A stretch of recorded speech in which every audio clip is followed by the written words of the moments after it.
Republicans had lost 60 of their 238 seats in the House. In the Senate, Republicans had dropped from 55 seats to 41. Time magazine declared the Republican Party leaderless, rudderless, all but dead. The grievances of the Tea Party originated with TARP. That horrified us, that D.C. would borrow money, hundreds of billions of dollars, and just send it right to Wall Street. I had back-to-back 1,200 people, type meetings. I've never seen anything before or after that in those numbers. I have a message from the Tea Party. A message that is loud and clear and does not mince words. We've come to take our government back. Well, that is from the trailer for a new documentary film called From the Ground Up. I've watched this movie. It is so well done. It's very exciting. And as you can hear, I don't know if you could identify that beautiful, beautiful narrator's voice. That's Kelsey Grammer. I didn't know that till I got to the end of the movie and saw the credits. It makes the movie even more beautiful. But to me, it's a great story about how grassroots Americans took back their party and I think set the table actually for Donald Trump's victory. And it's worth talking about this on the eve of the U.S. midterm elections, and we've gotten a little bit involved with this film. Joining us now to talk with us is the filmmaker, David Lasdun, the director and producer, who joins us now via Skype from L.A. Great to meet you over Skype, David, and congratulations. I watched the movie. I don't have a lot of time for documentaries. I feel busy, but I started watching this and I couldn't stop. It was a refresher of how to take your government back, how to take your party back. Congratulations, by the way. Thank you very much. The film tells the story of the angry voter and when the angry voter became empowered. The first time when the angry voter realized that change doesn't have to come from Washington, change can come from them. And this is how they changed not just the 2010 election and brought back a broader result that no one expected, but it's how they changed the way that elections are done and who controls elections and who can win elections. And if not for what the Tea Party and Republicans and libertarians and everybody who contributed in 2010 did, the angry voter never would have been empowered to help get Donald Trump elected. And, the angry voter is on both sides of the aisle. We're seeing this year that the angry voter on the left side is pretty energized too. Yeah, very interesting. Well, I should note that you're obviously coming from the liberty point of view, and more congratulations for you. I understand the film won the Best Libertarian Ideals documentary feature at the Anthem Film Festival in Vegas, and I've been to some of those libertarian conferences in Vegas. It is very well done. Can I ask you a question? I mean, listen, there's a lot of great journalism in this documentary, but I don't want to emphasize the narrator, but I just was thinking the whole time, who is this voice? It was Kelsey Grammer. Can I ask you how you managed to get him to be a part of it? I'm not downplaying any other aspect of the film. The cinematography is great. The editorial line is great. The history telling is great, but that's sort of the icing on the cake. It definitely is. I mean, all throughout making the film, I kept thinking, we're going to need a narrator. I need somebody who can be dramatic and funny and basically give the feel of what I wanted. And there was one name that was at the top of my list, in terms of there aren't that many conservatives and libertarians out here. And that name was Kelsey's. And I got in touch with his agent, and his agent said, let's see the film. I sent them the film, and they got back to me and said, we're interested. And I was shocked. I was really shocked about that because I didn't expect that they would just get back to me so quickly. I have friends, I'm in the business, who have told me, oh, yeah, these things take months and months and months, and then they hem and they haw.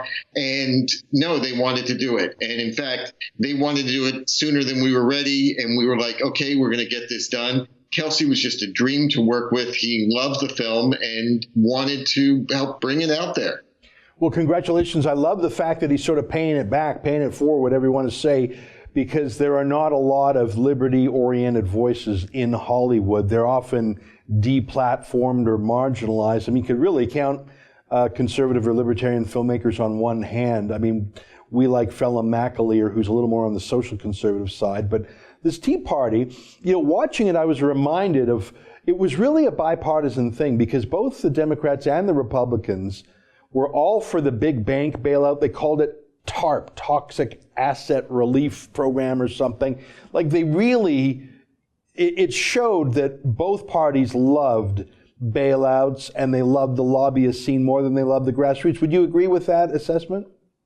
Yeah, a lot of people think that, the Tea Party movement was a response to Barack Obama, and that wasn't the case. There was a Tea Partier that I met that gave me, it's not, quote, not in the film, but he said, when Republicans spent all the money they spent and did all the stuff they did with TARP, I was angry.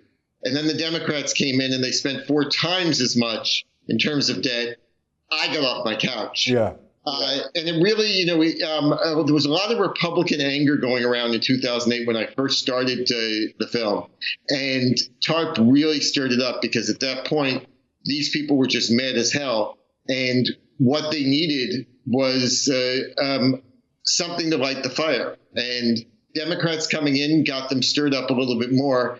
And then on February 19th, 2009, Rick Santelli made his famous rant on CNBC, and that just really got everything going. I remember that. It was incredible. I mean, to refer to the Tea Party, the Boston Tea Party that really lit the fuse, 200 plus years ago in America, that was a very patriotic moment. I remember that even though I'm a Canadian and we don't share the same history, obviously, it felt like a moment of solidarity. Now, there's some faces in the movie that are prominent to this day. I mean, of course, Rand Paul, son of Ron Paul, has been very strong.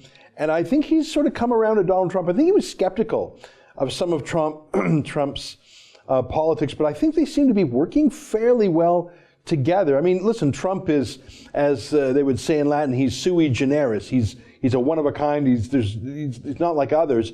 But would you say that he's about as libertarian in his actual effects that a president could be, or would you take that back over his trade battles? What's your assessment of Trump himself from the Tea Party, checklist? How does he stack up?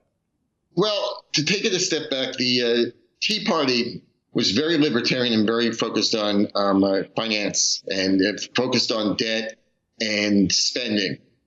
So it's not quite the same as the Trump movement, although a lot of people that were in the Tea Party joined the Trump movement. The Trump movement was a little bit different in terms of some of the things that they focused on. And so a lot of the people who were Tea Party, who were very focused on libertarian, ideas and small government and the debt and making sure low taxes, these people were a bit skeptical, and Rand Paul being one of them. And I think that Trump has delivered a lot of the things that they hoped that a president would deliver. He has managed to cut taxes, which was Republicans could not deliver on until he got in there.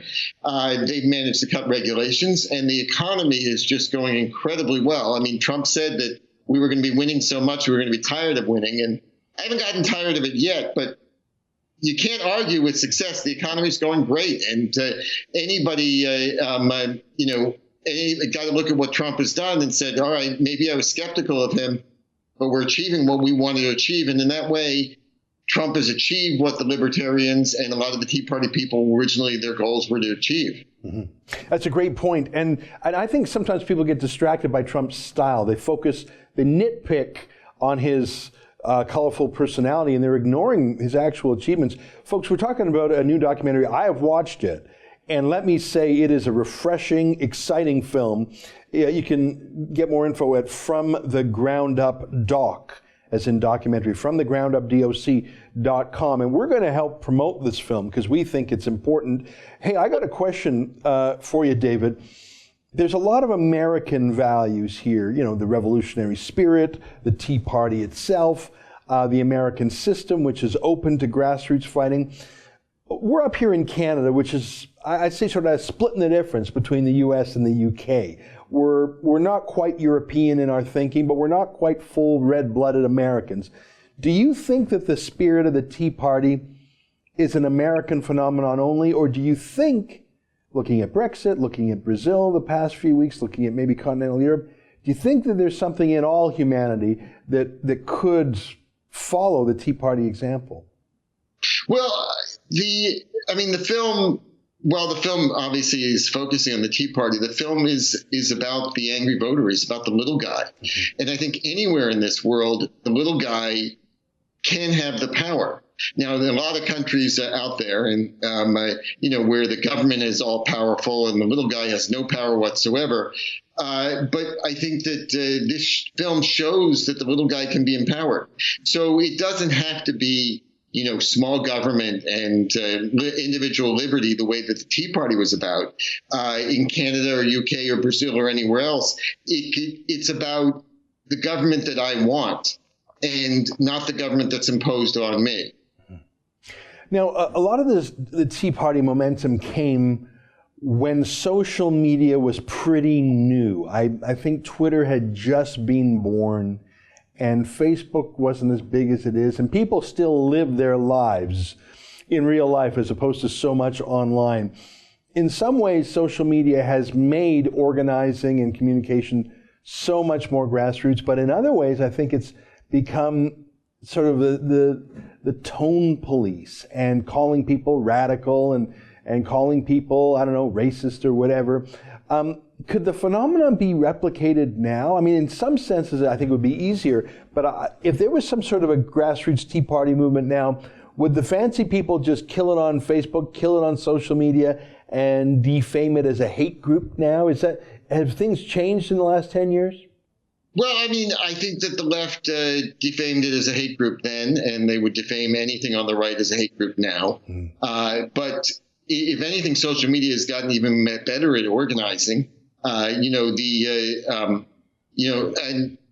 coming back to the way that the left is doing it this year, I mean, there was just up in the Fresno area, a Facebook group, a left-wing Facebook group, got a lot of people together. They bust them all from the Bay Area to go and volunteer for somebody they'd never heard of running for Congress in the Central Valley here in the Fresno area. And, social media is even better at organizing and communicating than it's ever been. What you're referring to, of course, is that people express some idea on Twitter and then other people go out there and just rake them over the coals and kill them for it. That is something that certainly has evolved out there, but social media still has a ton of power, and it's an incredible way to connect people together. I am reminded of recently we had Judge Kavanaugh, now Justice Kavanaugh, his hearings, and there were people that were rushing to his defense, and it was very easy for them to do it because there's a Facebook group with everybody who went to his high school, and so all somebody had to do was send out one little message, and everybody who went to the high school knew about it and said, hey, I can, weigh in on that. So social media can be really powerful, and really there's a lot of negatives, but it just packs a big punch. Yeah. Well, I'm so pleased with this film. I want to ask you, and maybe it's too early, maybe you need a day off or something, but do you have plans for the future? Because the phenomenon you detected and covered, the rise of the Tea Party, I think in some way, I mean, you mentioned to it, some of those people became part of the Trump movement. Again, against all odds, against the establishment, Trump was outspent, outpolled, outpundited, experted by the other side, and he won. Here we are in the midterms. We won't know the result for a day and a half. Are you following this movement? Do you see similarities? Are you thinking of a sequel? I don't want to put the pressure on you, but I like the style of this movie, and I would think that there's even more to tell now. Well, thank you. I have ideas of something I'd like to do, but I'm going to hopefully get the film out there, get the film publicized to a lot of people and see what happens. And if people want to talk to me about doing some sort of follow-up, and perhaps that might involve with what's going on with Trump and everything, it would be certainly something that I would enjoy doing. Yeah. I'm not really thinking about that right now because, nobody knows about this film. I mean, until you and I are talking, the number of people that know about the film is very small. And so we want to get the word out there and get people to watch it. And if people watch it and people enjoy it, and I think they will, then we'll see what happens with me. Well, listen, I mean, we have a friendship with Phelim McAleer, who you may know. You're both Los Angelinos who are a little bit on the politically incorrect side of things, so there can't be too many in LA. And whenever Phelim's got a new project, we'd like to tell our people and email it out. So I propose to take this discussion we're having here,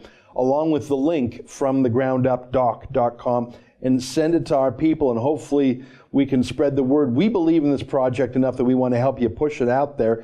If you had one thing to say to someone who says, well, you know what, I think I know the story, or I get my fill with daily Twitter videos. If you had one thing to tell people that you thought was something special about the film that would make them go, wow, I'm really glad I watched it. What's the one thing you think makes the film unique? I watched it, and to me, it was Kelsey Grammer's beautiful narration that made me feel great.